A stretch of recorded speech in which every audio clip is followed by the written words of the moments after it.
About Maxwell and Williams dinnerware? Aaron, I think we have to go right back to the philosophy. Go back why we started it and what happened there, which is about 16 years ago. I believe that everybody has the right to entertain and enjoy entertaining at a price which they can afford. And we wanted to create a lifestyle brand which enabled everybody to express themselves individually about the way they entertain, about the way they have a dinner party, how they serve, how they drink.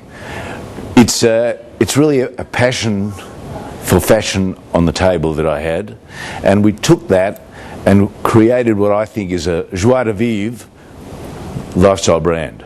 That's Maxwell Williams. Flair that's fair, that's the Aussie approach, and in 16 years we're now in 50 countries, and I think it speaks for the nature of the philosophy just as much as the nature of the product. What we sought to do, I'm an economist by training, and what we sought to do is to create a synergy between creativity, the aesthetic, and the principles of commerce, which is efficiency, effectiveness, and take that and combine those into something which was very, very special. That's what Maxwell Williams is and should be. Do you have a target customer? The thing that's been amazing is just the incredible cross-section. From kids up to grannies. Everybody that we find everybody wants to buy into the proposition because it is a proposition about lifestyle and how we are today. Everyone can be part of it. So I can't even say that it's a particular demographic. It's all of us. When you're starting out a new home or you're registering for a wedding, how many sets of dinnerware, formal and casual, do you think people really need? I think about 10 years ago there was a massive transition away from formal to much more casual lifestyle and casual entertaining. As always with fashion, I think there's now a trend back to some degree of formality, but a more casual lifestyle of formality, if you like. So we're getting a lot of influence now, especially from our design team. We've got 5 designers in-house, and they boss me around and tell me exactly what's got to be happening in the future. And they're seeing more colour, they're seeing much more design, and they're seeing a tad more formality coming into a much more casual lifestyle. So I don't think really it's a question of having 1 or 2 or 4 sets. I think it's a question of saying, okay, you can mix and match now with entertaining, with some casual thinking, and also some really more formal approaches at different functions. So if you're having a barbecue, clearly you're going to want to something much more casual than if you're having a dining, and you can mix those things together to create the same shape with a decoration, whether it be a Christmas decoration or a gold emphasis or highlight, and that creates another different version of entertaining without having to go and buy 50 different sets. Just a second. Okay, before we go to the next one, I'll just ask you maybe to do one step back. Sorry. Yeah, I know. I was going. You need to come behind here. Yes. Do we have to start again? No. You're doing very well. Yeah. Oh, good. Perfect. Okay, next one. Maxwell Williams started out mostly as an all-white brand, and since then you've been introducing colour and pattern. How does that really fit into the Maxwell Williams look? Okay. It actually didn't start off as... it now has become very much a signature of Maxwell Williams. It was always a lifestyle brand, and it was a question of finding things that were relevant.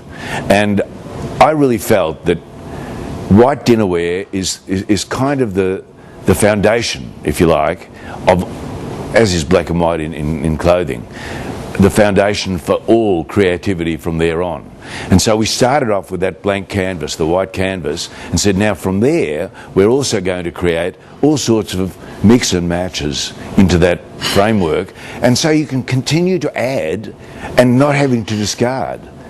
That's the beauty. It's buy individually. You don't have to buy sets. You don't have to buy vast quantities. You can buy a teaspoon in Maxwell Williams, and the idea is that you don't have to feel guilty because you lost it in the rubbish bin. You just can buy what you need. And this is sort of it's the spirit of freedom for consumers that we offer that's been part of the brand and its success worldwide. What's the difference between bone china and porcelain, and is one more durable than the other? Is one better quality than the other? Bone china is exactly what it is. It contains animal bone, and that animal bone gives it a translucency and a lightness without losing durability. So you've got pretty much the same level of hardness, but you've got a much lighter product, and you've got a product which, if you hold it up to the light, you can see through it. So it's finer, it's more delicate, and that gives a significant number of other options in terms of if you want to be a little bit more formal at the table.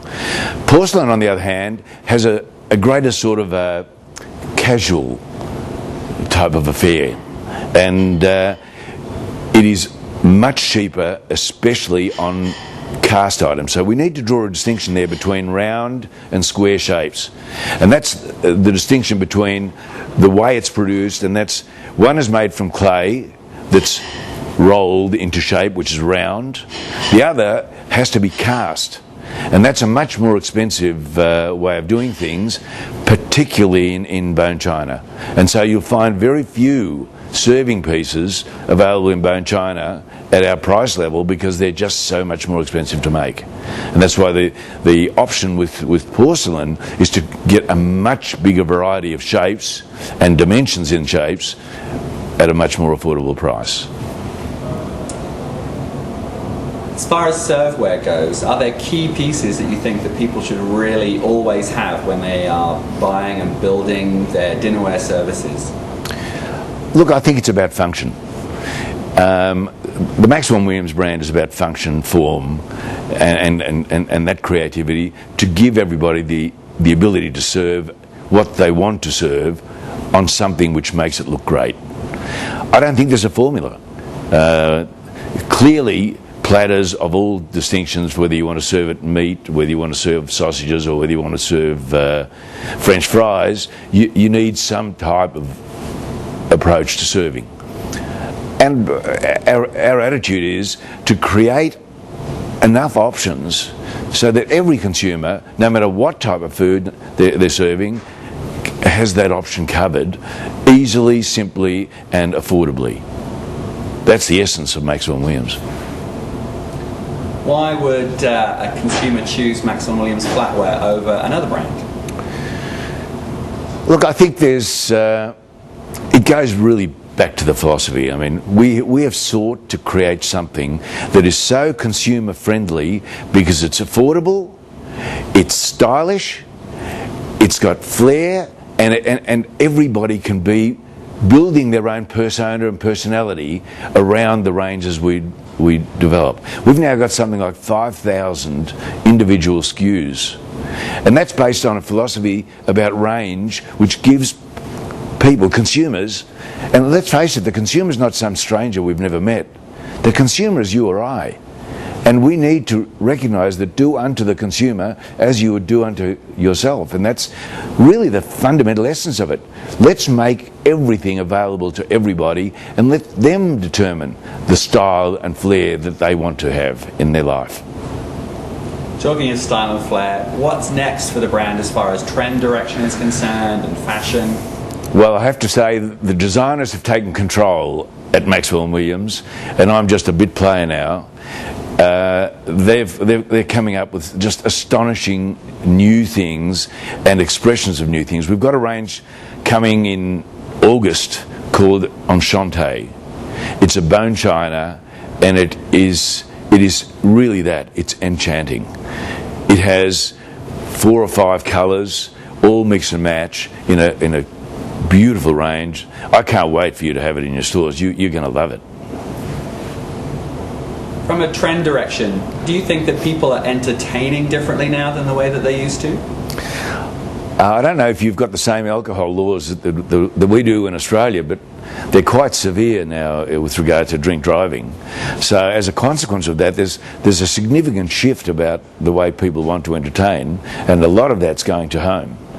because to go to pubs, you've got to get there and get home again. It's quite difficult. I think that's a significant trend in the way people are seeing entertaining. I think that people, in expressing their individuality, are less likely to do that by trying to impress with expense. The consumer today tends to be less wanting to show wealth, more inclined to be conservative in the approach, and I think that's really a nice thing, because it lends itself to the ecological attitudes that we have today that are so important for the future of our children and our grandchildren. Take a break for a sec. Anything else? Perfect. No, I think we're Okay, anytime. Max, just want to say thank you very much for visiting us at the Bay, and we can't wait to have you here again. Well, we'd like to see you all in Australia, of course. I must say, yesterday I was privileged to be given a guided tour of this the store and the others, and some of the things you're doing here are just absolutely mind-blowing. World class. Congratulations. Toronto is so sophisticated. It's a privilege to be here. Thanks. Anytime you're ready. Max, I just want to say thank you very much for coming and visiting us at the Bay. It's a privilege to have you here, and we can't wait to have you here again. I can't wait to come back. I must say, yesterday I was given a wonderful tour of the store here, and it's exhilarating. There's still lots to be done, clearly, but what's been done, I can assure you, and I've travelled all over the world and do so continuously. In fact, I'm rarely ever at home. This is absolutely world class, and we're really proud to be part of your amazing Bay. Thank you. Thank you. Thanks.